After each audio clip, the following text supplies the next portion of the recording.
Okay, well, how can we study the relative effects of genotype and the environment?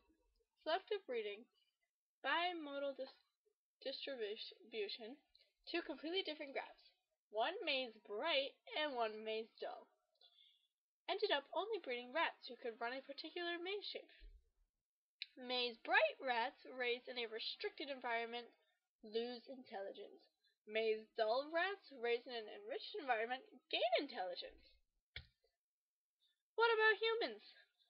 Monozygotic MZ versus dizygotic TZ. MZ, one fertile egg, identical twins, 100% same genetic material. DZ, two fertilized eggs, fraternal twins, 50% same genetic materials. Adoption studies.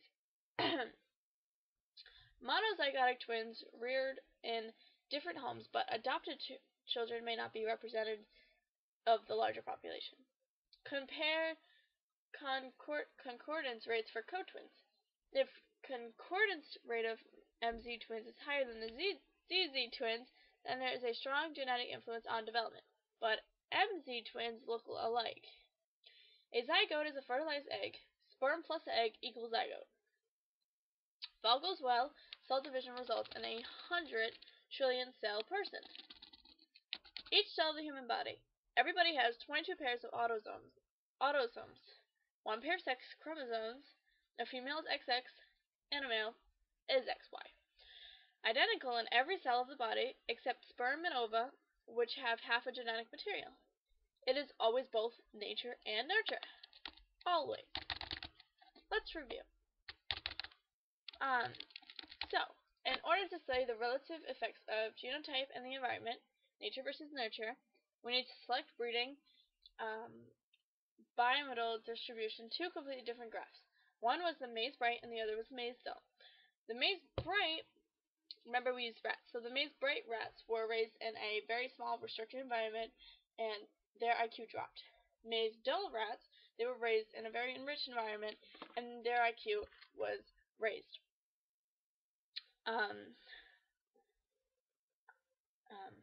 For humans, the MZ versus the DZ, which are both twins, one being identical twins, which came from one fertile egg, the other are fraternal twins, which came from two fertile eggs. The identical twins are 100% the same. The fraternal twins are only half the same genetic material.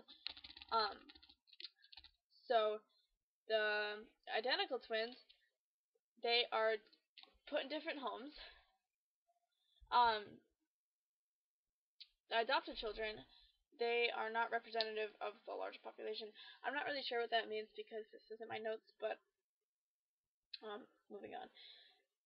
Compare the concordance rates for co-twins. If concordance rates of the identical twins is higher than the fraternal twins, then there is a strong genetic influence on development. And then identical twins, they look alike, obviously. And then a zygote is a fertile egg, and the sperm and the egg come together, and that's what fertiles the egg, so that creates a zygote. And then if all goes well, the cell divides, and it creates a 100 trillion cell person. And now this person has 22 pairs of autosomes, one pair of sex chromosomes. Either it's a girl or a boy. If it's a girl, it's XX. If it's a male, XY. Sometimes there's complications, but not always. Identical in every cell of the body except sperm and ova, which have half of the genetic material. So the sperm have half the material, ova have the other half. When they come together, they complete each other. They're two halves of a whole.